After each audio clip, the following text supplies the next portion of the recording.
Hello, friends. With me, one of the most beautiful and gorgeous lady, Preity Upala. Hello, ma'am. How are you? Namaste, Ashwani. Thank you so much for inviting me on your amazing platform. Namaste to your wonderful audience. I hope everyone is having a beautiful day wherever you are. Ma'am, describe your journey as global citizen and the path to attain spirituality. Interesting. So, as a global citizen, what can I say? I grew up in the Middle East, in Dubai, lived there for much of my childhood. My family moved to Europe very briefly for a year before they moved to Australia. And then from Australia, I moved then to America about 10 years ago. So I have lived in, I guess, five different countries, I guess. And It's been an amazing journey. And I've traveled a lot. I've been to almost 100 countries. And it's been interesting, I think, to experience the world and different cultures, different people, but also realize how similar we are. We all want the same things. We want to be loved, respected, understood, appreciated, valued.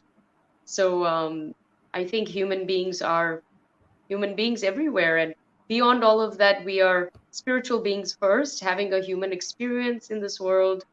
And my spiritual journey started actually many years ago in Australia, and that was a seed was planted. And in the last decade or so, I've done a lot of work on my own personal journey, and I'm on the path, so to speak.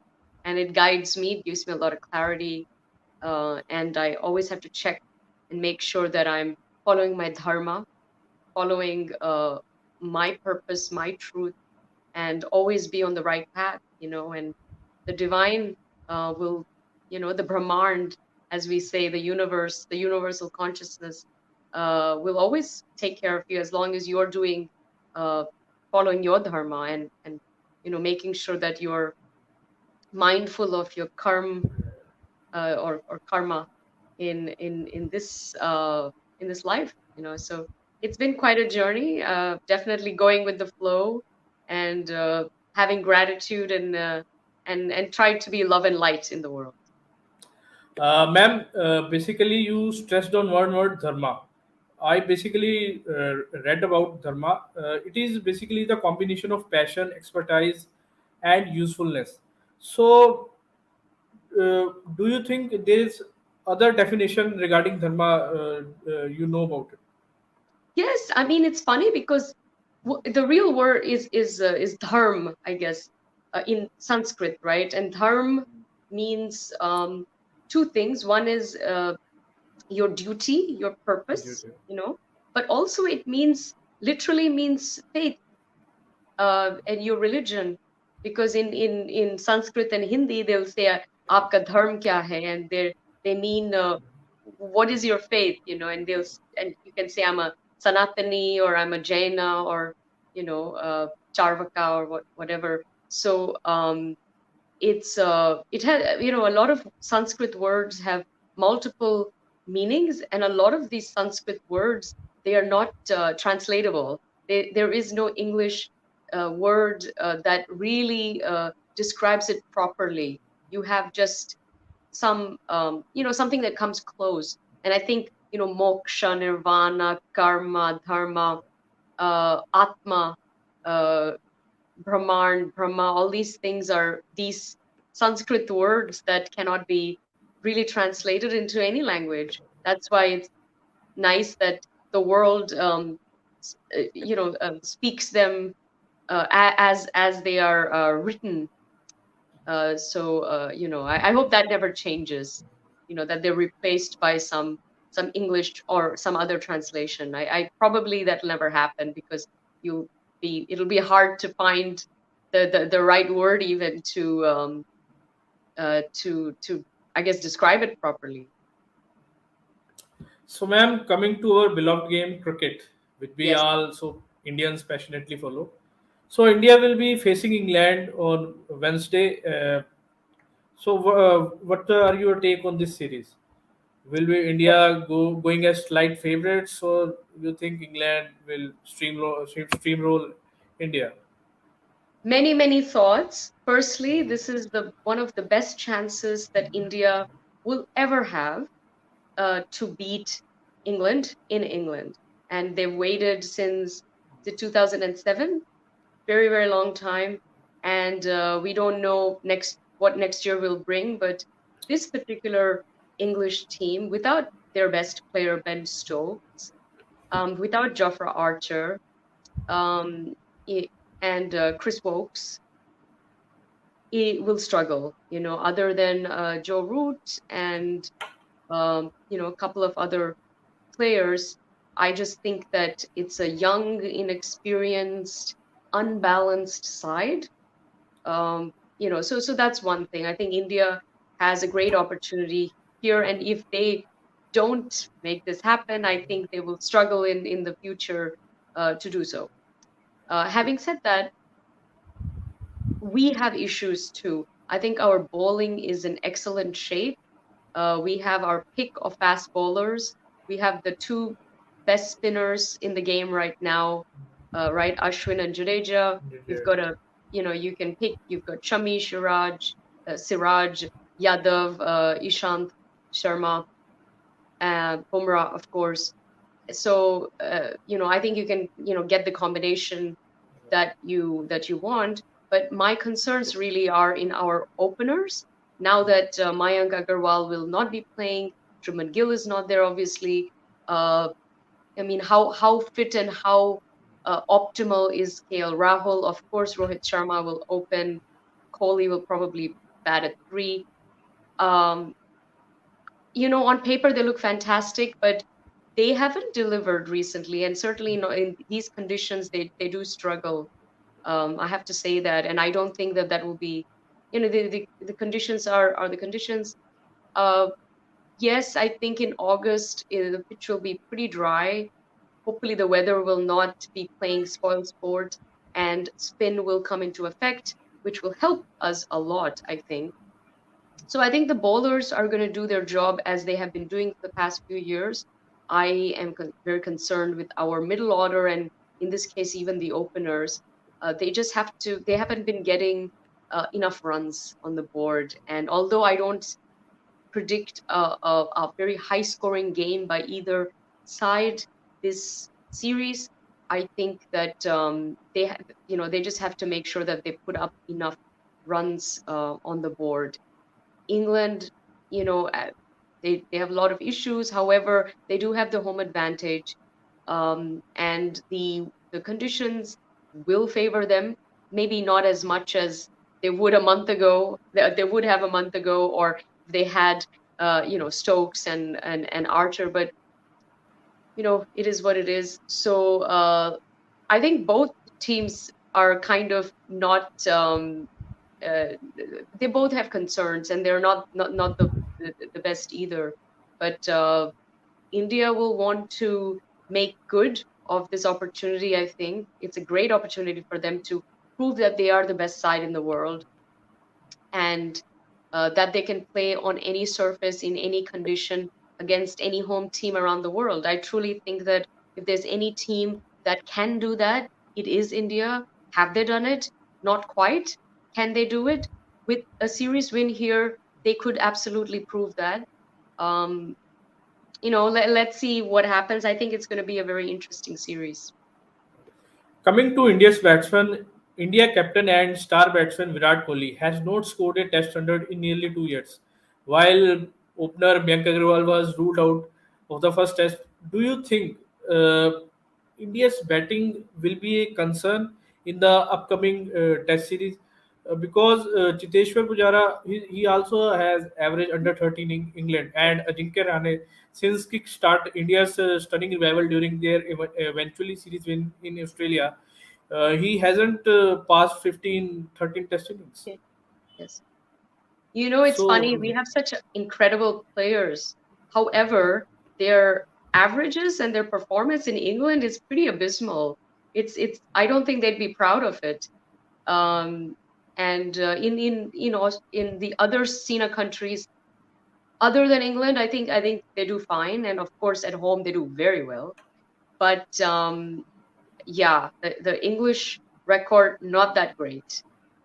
So let's I think instead of hoping for a century, I think we should just hope that he doesn't go out cheaply, because that's happened many times as well. There's a lot of pressure. I think the fact that this isn't the best English side actually puts a lot of pressure on the Indian side, that hey, you have to beat them. If you can't beat them now, that's that you're not that good. You're not the best in the world.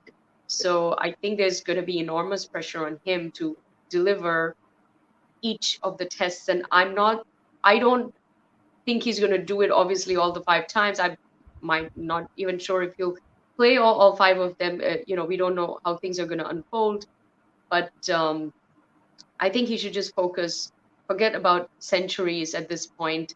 Just contribute with the bat, and hang in there. Don't go out cheaply. I think the middle order needs him desperately if India wants to win this. So he needs to really be there and hold the whole team together. yeah, in my opinion, in the previous series, India haven't entirely overcome their issues that troubled them on 2018 Tour of England. For example, mismatch between their lower order and if you compared the India's lower order and England's lower order, they have Sam Curran at number 8. Yeah. Though we have Ashwin and Jadeja, but their bowlers also can bat. But our bowlers can't bat. You have Ishan, Shami, Umesh. They don't bat that deep. Yes. India don't bat that deep as compared to England. So, what's your Yes. thought on this? Absolutely. The one criticism I have of this Indian side, and I would say almost any Indian side, I think generally the Indian style of play, from my observation, is the the batsmen do their job and the bowlers do their job. I think the bowlers have an enormous task, especially when you have like spinners. I think it's just a different mindset, and you see this a little bit with Sri Lanka as well. You have these incredible spinners that can change the game, like that, right? Depending on the pitch conditions, and so on. To expect them to then, on top of all of that, take a top of taking wickets and doing their magic to make a ton of runs is, I think, asking for too much from. I think that's the Indian mindset. That's how it works. What I've noticed, my only criticism is the Indian tail cannot bat, does not bat, and every other tail does, right? So I think that's a big difference. When you look at New Zealand, their tail was the one that took them to through the finish line at the WTC final, to be honest, in the end. So I'm not so sure that trying to turn our fast bowlers into expert batsmen is going to that's never going to happen. But you can't go out you can't just go out that easily either. I think you have to practice a little bit with the bat, learn to block properly, and hang in there when you need to, because I think you might have somebody up the order on the other end who's finishing the game for you, and you will be the liability if you go out and if there's a collapse. So that's my only criticism, and I don't want to see the tail disappear in this series, because I know that they're going to do a phenomenal job with the ball, with the ball. So they shouldn't be blamed. I think if India loses a match. Yeah, basically on 2018 England trip, Indian bowlers had England reeling at 87 for 7 in the second inning of first test at Western, then 86 for 6 in the first inning in Southampton. But Sam Curran led the lower order fight backs, which eventually built towards England's win. So, what's the reason you see why our Indian bowlers can't bat that way like English lower order batsmen? Yeah, I mean, look, Sam Curran, I must say he's a gem. He's a real find. I mean, even for CSK, he's brilliant with the ball and the bat, right? He's he saved the day for CSK a few times, and he's done that for England too. Just my point earlier, I just think that the way that the Indian mind is they compartmentalize everybody's role, and the batsmen have to um, make the runs and hang in there, and then the bowlers come in and do their magic and take their wickets. I think uh, they want to keep it that way. That's just the way that they think. When you look at some of the other teams, like New Zealand is a good example. I don't think they compartmentalize their functions in the same way. I think it's very much a team effort. The whole team plays as one.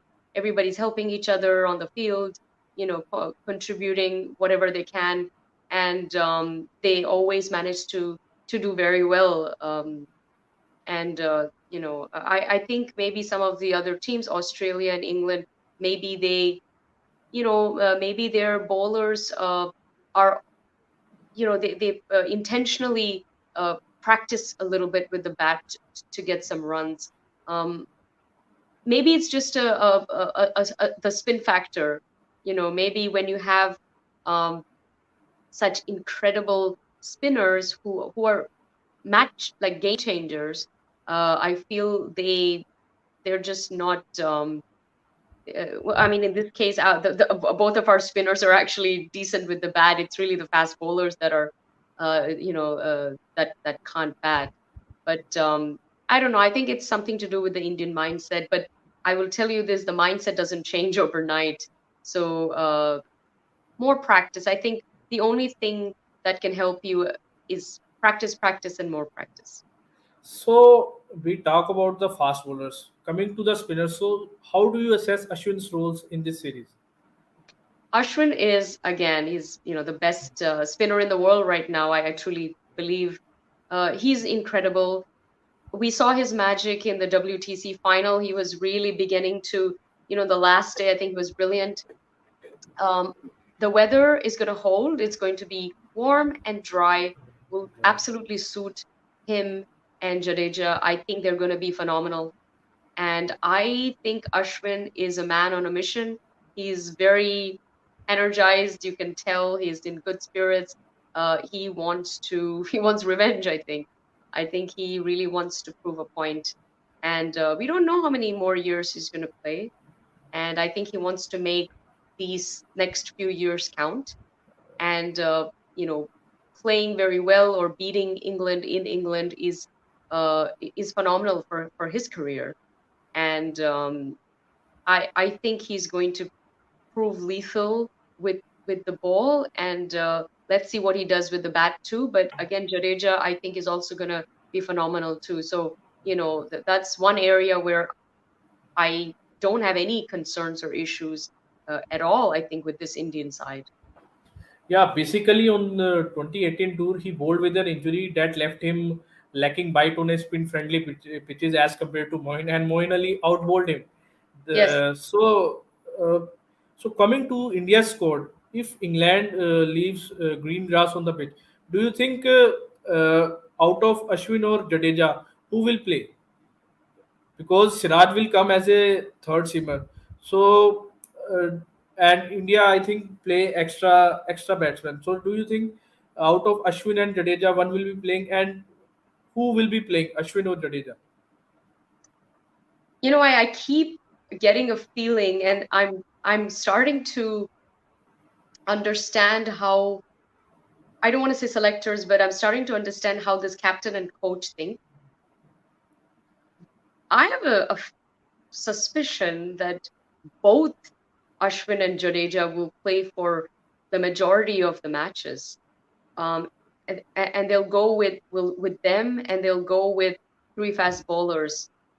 That's my sort of assessment. Um, yeah, sure, the pitches can be. Look, they're not. I don't see them being. I don't think the weather is going to play a part in the sense that it's not going to we're not going to have wet, cold, those sort of uh, swinging conditions, so to speak, like we saw last month. So I think it's going to be fairly dry, and well, the drier it is, the better for the spinners, obviously. Um, but I suspect the Kohli and Shastri want to play both of them, and I suspect they'll be playing maybe in all five matches. I don't know how things are going to turn out. They should really not have the same team for each of the matches, because the each pitch is different. So depending on the weather and the pitch, you I think they have to make some adjustments. Yeah, Absolutely. looking at the conditions, I think India clearly value Ravindra Jadeja's batting, but in the hindsight, they don't rule the picking up four seamer because of the condition. So, coming to the England's side, uh, I see Joe Root is their main batsman, and after Joe Root, I don't saw their batting that flourish that much. So, how do you see England's batting? Sure. So yeah, it's a very weak England batting side. You have Joe Root, and then you have Joss Butler at six, probably, and then you have Sam Curran at seven, and then all the other spots are young, inexperienced players who don't have great averages even in their own um, home. So they're trying to find their balance. They're trying to find their their groove. And if Joe Root doesn't fire, I think England is really in trouble. You've got you've got a couple of good players there who are reliable and consistent and have the experience to get a lot of runs on the board. Unless, of course, you have some young, or you got, I mean, let's see, you've got Dom Sibley, you've got Zach Crawley, you've got From Ollie Pope. I mean, would you back any of these players to make 100? I wouldn't, but you never know on the day. Depends on how poor India's bowling is. We have seen all of these players do very well. Even when they came to England, some of them made a bunch of runs, right? So their batting is definitely their weakest link. Their bowling, they got Stuart Broad, Jimmy Anderson are excellent. So Archer isn't playing, but I don't think they'll miss him because they got great they got bowlers pacer. who always do well and always take a bunch of wickets. So um, I think India shouldn't focus on their opposition that much. They need to focus on their game, and they have a lot of kinks in their armor that they need to iron out, I think. How do you rate Ollie Robinson, England's new sensation? This is interesting. Well, he comes with a lot of baggage. He's got a very tainted start, I think, and somehow I think there's a bit of a kind of this aura around him. I think wherever he goes, his kind of baggage, his background will follow him. Uh, wasn't he injured recently? I'm surprised he's going to be playing for the first two tests. But No, ma'am. I think his issues are different. I posted on Twitter, so English board banned him. But I think he's quality bowler, and for me in this series, he can be the X factor for England. he's very So good. He was the one bowler that actually performed against New Zealand, to be honest. yes, And yes, yes. he is definitely a talent. And yeah, it's just he finds himself in hot water still, even post this all of these investigations and so on. Because people don't forget things like that easily. Uh, if he plays, if they give him the opportunity to play, I think he'll do very well. Absolutely. Coming to the issue that I want to discuss with you, since you related to spirituality and you know about mental well-being very well, I want to talk about Ben Stokes. Ben Stokes' mental health induced withdrawal from the England squad, which underlines him that we are living in a time in the sport where the greatest threat to players doesn't come from anything they can counter with the skill. So, how do you think in the coming times we see more cases like this? It's interesting. You can imagine if you have the the top players in all sports coming out quite vocally talking about mental illness. You can just imagine. Uh, what about all the obscure players, the little guy, the players in all other sports around the world who are not famous, and the mental situations that they go through sometimes on a daily basis, and they can't even come out and say, I just don't feel like it, because that's it, that is the end of your career if you do that. So in some way, I think if you see somebody like a Stokes come out openly and say, this is all, this is, it's getting to me, and it's a hell of a lot of pressure. And I think COVID obviously adds the bio bubble, the all of this isolation. It's playing on everybody's minds. But I think when you see someone like him come out, I think it gives courage to some of the maybe lesser known players to be also vocal. And if they have legitimate mental concerns, mental exhaustion, depression, all of these things are very common in sports, and they don't want to talk about it.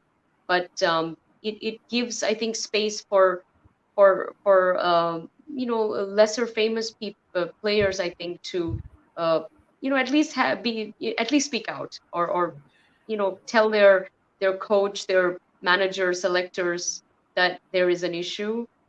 We're seeing this in tennis and soccer, men and women, right? I mean, public is a little unforgiving sometimes because they think, you're rich, you're famous, what more do you want? You get everything, and now you just don't.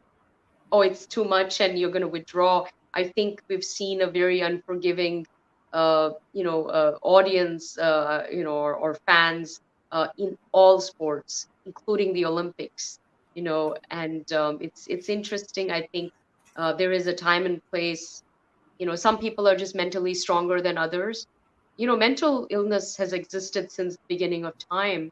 And whether it's depression, whether it's anxiety, uh, uh, loneliness, discontent, anger, frustration, uh, manic, depression, all of these issues, athletes have always suffered from them, but I think they don't talk about it because it would be, especially male athletes would not talk about it because it's would come across as a sign of weakness. I think they're just being vulnerable, but to the outside world, it would look like you're just being, come on, stop being a girl about it, and be a man and take it like a man, and do what you need to do.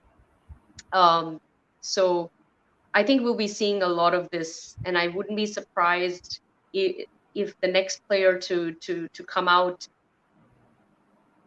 I don't know. I'm trying to think. Is an Indian player gonna do it?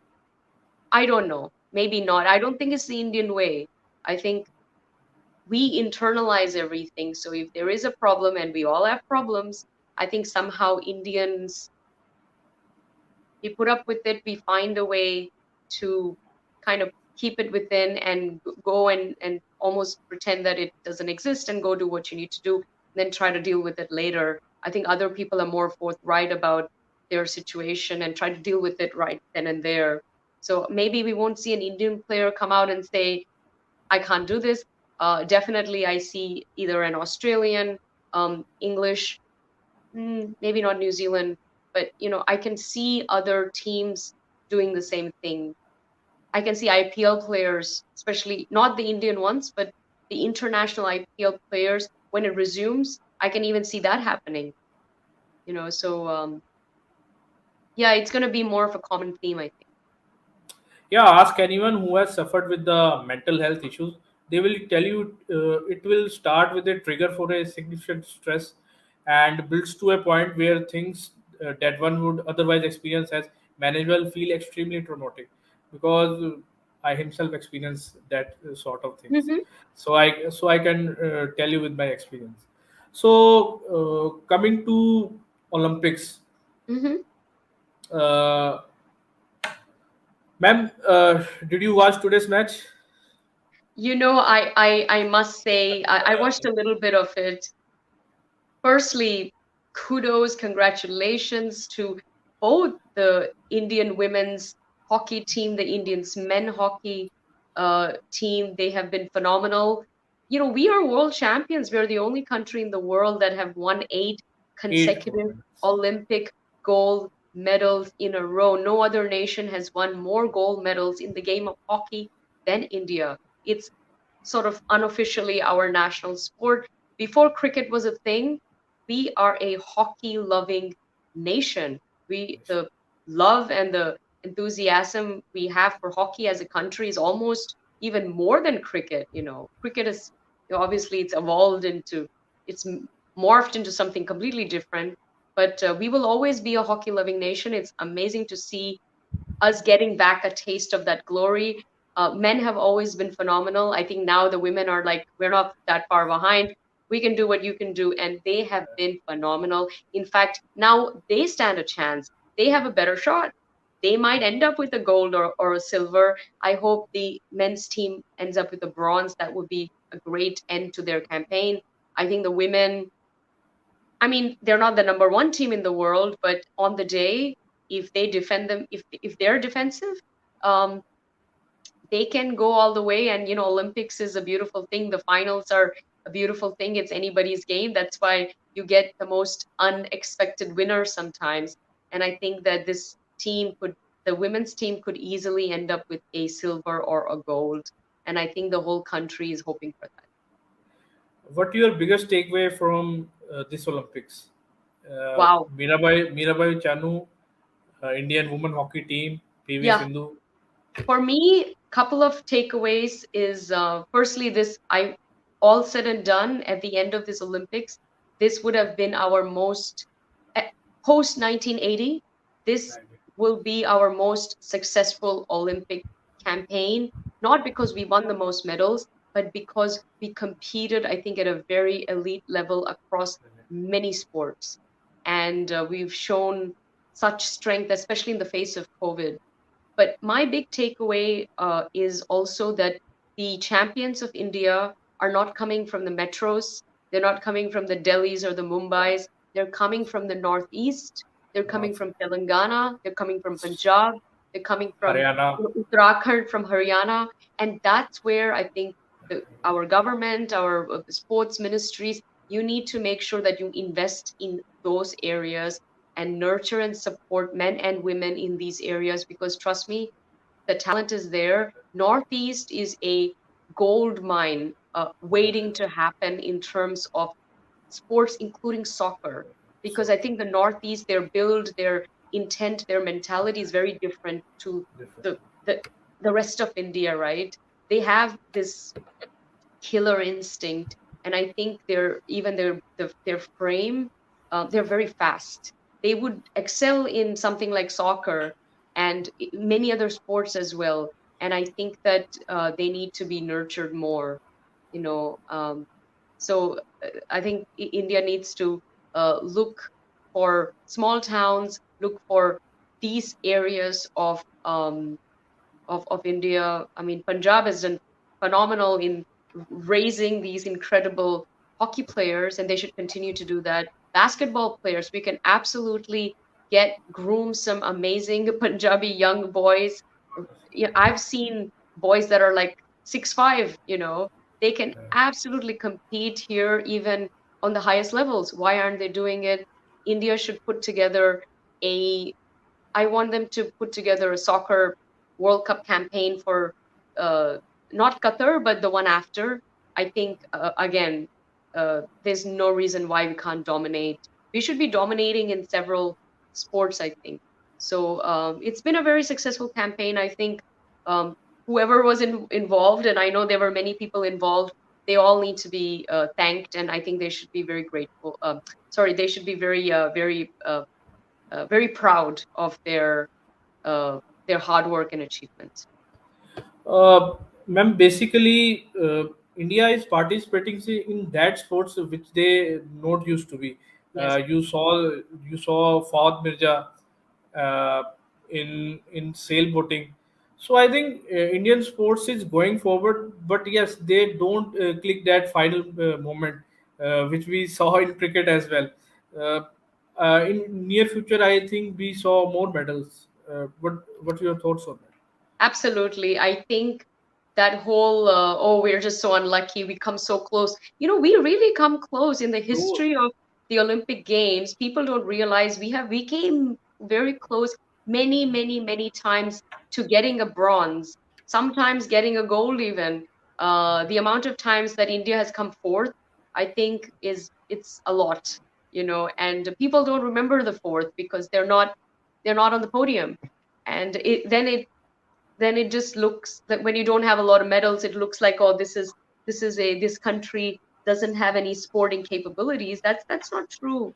We do have capabilities. We do work hard. We are passionate. Passion. uh you need some luck sometimes. Um there needs to be hunger. Now I see the hunger.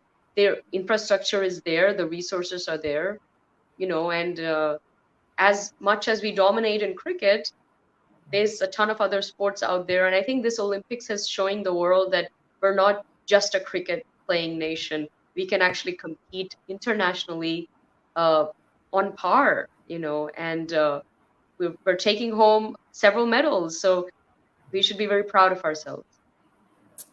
Coming to geopolitical issues, because your expertise is in that department as well. So I will talk about our neighbors, China and Pakistan.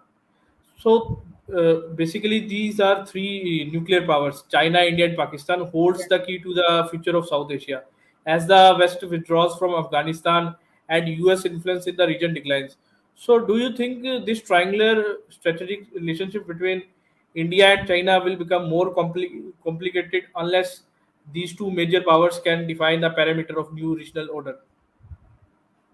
Yeah, well, these three countries, they don't just hold the key to the South Asia region. They actually hold the key to the world, to world peace. And they are, between India and China, you got the two biggest countries in the world, and they're nuclear armed nations. So in a way, don't mess with us. But the problem is our relationship with our neighbors and their aggression towards us and what they've been doing over the past several decades. It's becoming untenable, I think, with the border conflicts. And I think as far as our other neighbor goes, the constant sort of what they do at the border, and with all of their nefarious activities. And now they're starting to politicize even sports and other things, as we've seen, which is very, very unfortunate, right? And it's all very predetermined, and they know exactly what they're doing, and it's very shameful. But it is when nobody takes them seriously. That's a different matter. I think people underestimate sometimes these failed rogue nations. They think, oh, they're poor, they have nothing. um, what are they going to do? And that's a very dangerous way of looking at it. They have nukes, they have a very powerful army, they are rogue. They will do anything. They will hurt their own people to get power. And both of our neighbors do that. So very, very scary, you know uh, and we are stuck right in the middle of it. So as the US withdraws, I think India needs to think about its role in the region. It can, there's several things it can do. It can try to have conversations with the Taliban, which is, I don't know how successful that's going to be, considering they haven't had that relationship in the past. Or they could prop up the Afghani government and the Afghan army in whatever way that they can. I don't think militarily contributing, or sending, troops on the ground, so to speak, as everybody loves to say. I just don't see that that's physically feasible. So they have some options. I think they need to understand that their role is actually more important than than everybody thinks it is, and maybe even they thought it is. And I think we need to realize that if we don't get involved now and get in there with our views and our narrative, and sort of, if we don't do what's right for our country now in these early stages, we are going to suffer down the track. We actually stand to suffer the most, and we don't want that. So, you know, conflict in that region, it keeps the problem, keeps the focus away from us, though, right? While all of this is, I hate to say it, but as long as the US is in that region, um, they're not focusing on us. But once they leave, there's a vacuum, and then there's, of course, Russia's there too. Now, even Russia's will want to get in there. So we have a situation where there's a big vacuum that's going to be left, and I don't know who's going to get there first, but we need to put our cards on the table and get involved. Don't step back and do nothing, because you'll pay for it. Do you think Taliban can pose a threat to India's security because India invested around $2 to $3 billion in Afghanistan?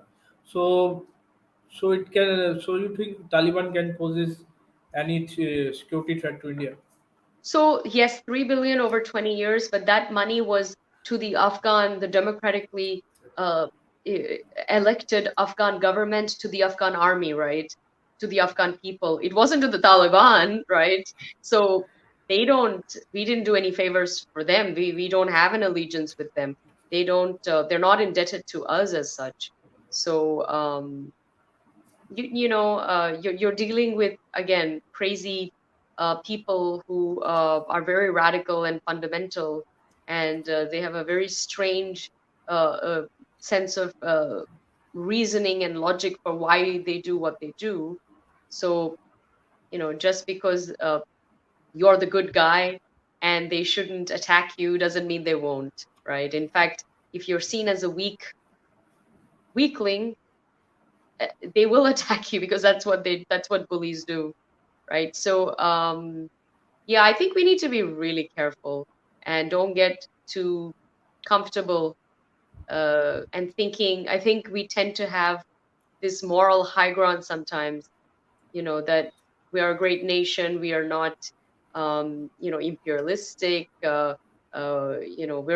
don't have a history of conquering, or, we're, like all the other nations. Um, I mean, I don't know. In some ways, is that really? Uh, I mean, where has that led you? You've become, basically, you're the biggest victim of all of the or everything bad in the world as a result.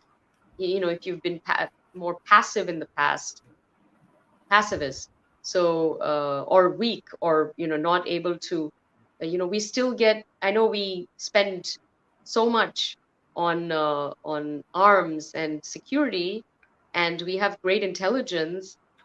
We constantly get infiltrated all the time, and we constantly get hurt and poked.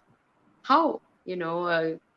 Other countries who might have spent that much on arms and even nuclear technology, and just the military in general, they wouldn't get, I think, as as assaulted, let's say, or attacked, um, as we have in past several decades.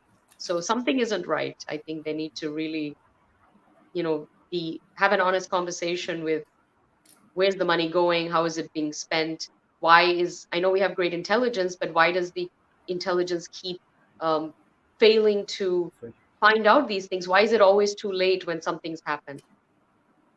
So, yeah, before coming to end the stream, I have small questions for you. So you have Okay, let's to go for it. small questions. So I will start. Who is the best batsman in the world currently? Are you talking about current or all time, or? Current, Oh, that's currently. interesting. Pardon? Yeah, repeat. I say, who is the best batsman in the world currently? Uh, that's, oh my God. I don't know. I'm gonna say Rohit Sharma. I do, I think, well, if you're gonna include IPL, I have a different answer for you. But without without IPL, if it's just like Test and ODI, uh, I don't know. I think I'll go with Rohit Sharma. Uh, Favorite player? Oh, that's easy. The great MSD. That's very easy. He is also my favorite Indian player. So, what do you learn from MS as a person apart from cricketer? Every single person that I have done, and almost every single person I have done an interview with, everyone says the same thing. They I'll say it's MSD. They're like, oh, me too. Uh, no, this is a once in a generation, one in a billion kind of player. I don't think we'll see another MSD ever. There's only one Kapil Dev. There's only one MSD. These people are larger than life in a way. They're beyond. And there's something sort of supernatural about them, especially MSD. I think I am more impressed with him as a human being, as a person, as a leader, as an Indian citizen, as a proud Indian, and off the pitch than I am with how he played the game. Even uh, his his um, his calmness, his coolness, his leadership, his vision, uh, the cricketing mind, the tactician that he was, his strategies, how he backed his players, he groomed younger players. He didn't. He gave a chance to somebody like a Kohli and all the greats in this current team. A lot of them came through him, and under his leadership, and we should never forget that. I think. Um, but I think for me personally, what I admire most in him actually is his great love and support for the Indian Army, because you don't see that very often amongst Gautam either. also supported. Gautam Gambhir also supported India. Yes, and you don't see that among like celebrities, Bollywood stars, and other sports. Actually, you see it a lot in other sports. In cricket, you don't. Either they are apolitical or they are told to not voice their political opinions, or sometimes I feel like they don't even care.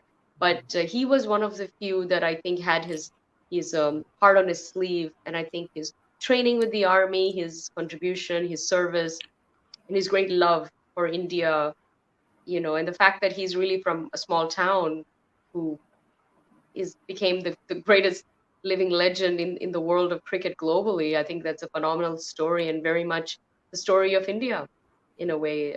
So to me, he is always going to be, the great MSD, the Mr. IPL. Coming to the questions, which country do you want to go again and again? You traveled around 60 to 100 countries, so please tell me. Well, my favorite country in the world to visit is actually not far away from India. It's Thailand. Oh, And I have been there many times, maybe 20 times, I think. Definitely most incredible country to visit. And I miss it. It's been I was there uh, for New Year's in 2020. So very lucky to spend Christmas and New Year's there just before COVID it happened. Um, so since then, I haven't traveled, and I can't wait until they open it up completely so I can go to Bangkok and then go to the islands. so which country do you want to visit where you never ever go? Ooh, interesting. There's a few. Japan, never been to Japan, and I'm supposed to go there in November. I'm speaking at a global summit, and if the event is not canceled, um, and if it's happening in person, then I shall go there. I want to go to Morocco. I haven't been there. Okay. Yeah, those two countries. I think. So you also working in the film. So some questions also related to this. Okay. Best Indian actor according to you, acting wise. Anupam Kher, that's easy. He's uh, Okay. he's phenomenal. What do you think of Irfan Khan and Manoj Bajpayee? What do I think of who? Irfan Khan and Manoj Bajpayee. Manoj Bajpayee is very good. Irfan Khan, the look, they're all Nasruddin Shah too. I mean, the theater trained actors from India are phenomenal. They can they can they can compete with Hollywood in terms of uh, the theater trained Hollywood actors who are incredible, right? So that's where the real talent and the skill is. So I like all these. Again, even in acting, you see actors coming from small towns, from obscure parts of India, and they're so pure. They come and they make it big, and I think there is such a great success story there, and that should be nurtured in film, in music, in sport. Favorite singer? Sonu Nigam, Oh, what a he's one of my beautiful, beautiful. favorites too. Yeah. But also you get I mean, I have to say, with and female, of course, I mean, you have the incredible Lata Mangeshkar ji, you have Asha Bhonsle, and Shreya, uh, Ghoshal, Shreya Ghoshal. as the younger, from the younger generation. Her voice is, I've never heard a more sweeter voice, I think, in my life, Best Indian actress according to acting skills. I like Zeenat Aman. She's my Oh, favorite. yes. She's an icon. She's not the best actress in terms of skill, but I don't know. She was, I think a lot of people loved her too. Yeah. So, final question: can India surpass China in coming future? Well, we're gonna surpass China in terms of population very soon. I don't think it's a good thing, or that's not necessarily a good thing. Okay, so you are dreaming, I think, if you will overtake them economically. That will not be happening in our lifetime. I think unless there is a huge collapse, of China, which again, I know there's a lot that's going to happen with them, but surpassing them, or even also surpassing the US. I mean, no, because these countries are also growing as India also grows. I think India is not competing with anyone. We are unique. We are dharmic. We are the only sort of dharmic country out there that is a emerging superpower, and I think we bring something very special to the world. Post COVID, I think the world needs an India, and we need to step up to the plate. I think what we haven't done, I should say, is we've shied away from global responsibility. You know, there's so much that we could have done in the world and we can do, and I don't think that we actually have, put our hands up, even in the UN and said, hey, that's something that we can tackle, and we have ideas, and this is our strategy. Because I think the Indian perspective, the Indian way, the dharmic way, if you want to call it, is very unique. And but why haven't we? We don't have those visionary leaders that want to put India first, or that want to, that are brave enough to say we are the best in the world, right? We always look to the West, and the West is suffering in many ways. They're challenged, they're declining in some ways. I think this is a time when a country like India really needs to rise. If you don't rise now, you will never rise. And so a lot of potential. I'm very proud. It's an incredible civilization. It's a great culture, lineage. Um, so much we have given the world, and there is so much we can do still. And I just think it's important for us, though, to be one. That we need more unity in all the 1.4 billion people need to come together as one Bharat, one voice and one mind and one heart, and then you can really change the world. I think you need there is power in numbers, and we cannot have this disunity that we currently do. So I think everybody needs to be Bharatiya first, and be proud to be Indian. I think in my living memory, this is the first time in the world that I've seen the whole world respect India, and it's time for you to respect yourself. I think, so a lot of good things coming up. I think, and I think India will be, really, will be very important in the next few decades. Yeah. With this, we should end our stream. Thank you, ma'am, for your insightfulness and give us a precious, valuable time.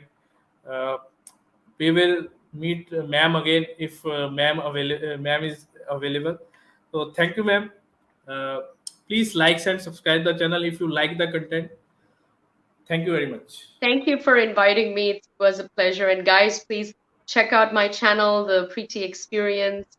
Please find me on Twitter, The Preity Effect, and on LinkedIn and Instagram, The Preity Effect, Facebook as well. Please reach out to me. I'm very open. I love to engage and interact. Feedback, questions, suggestions. Share this video. Please subscribe, comment, make it viral.